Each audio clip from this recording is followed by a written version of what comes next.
Assalamualaikum warahmatullahi wabarakatuh. Ada artikel ringkas dari penyoal yang bertajuk di antara golongan yang tidak dikabulkan doanya. Kemudian disertakan hadis an Abi Musa radhiyallahu anhu an Nabi sallallahu alaihi wasallam qala thalathatun yad'una Allah fala yustajabu lahum rajulun kanat tahtahu imra'atun sayyi'atul khuluq falam yutalliqha ورجل كان له على رجل مال فلم يشهد عليه ورجل أتى سفيها ماله وقد قال الله عز وجل ولا تؤتوا السفهاء أموالكم.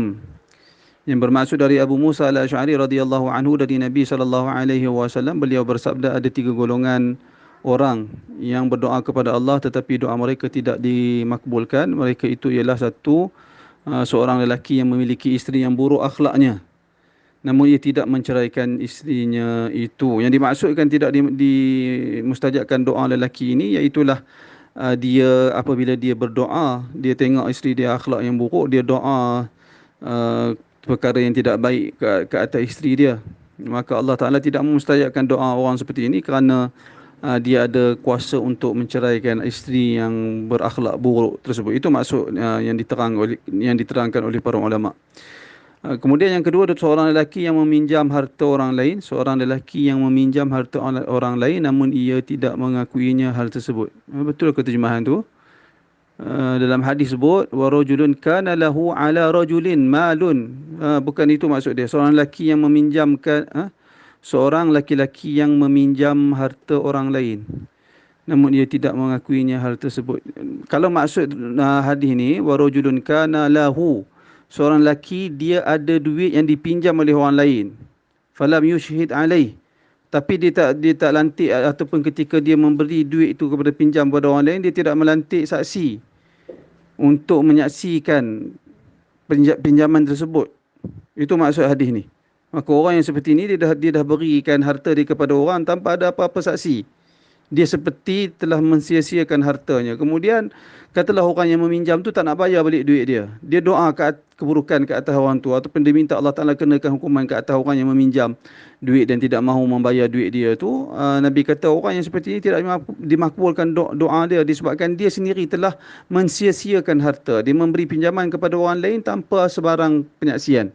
Sedangkan dalam bab penyaksian, di dalam bab hutang ni, dalam bab kita memberi harta kepada orang, memberi pinjam ni, Allah Subhanahu wa taala sebut wastashhidu syahidaini min rijalikum. Allah Taala suruh jadikan dua orang saksi dalam persoalan perkara-perkara yang berkaitan dengan harta ni.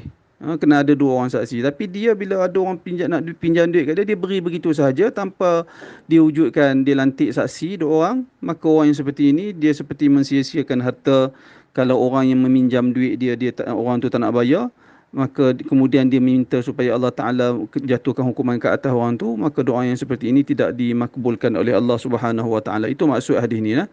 Yang ketiga, dan seorang yang memberikan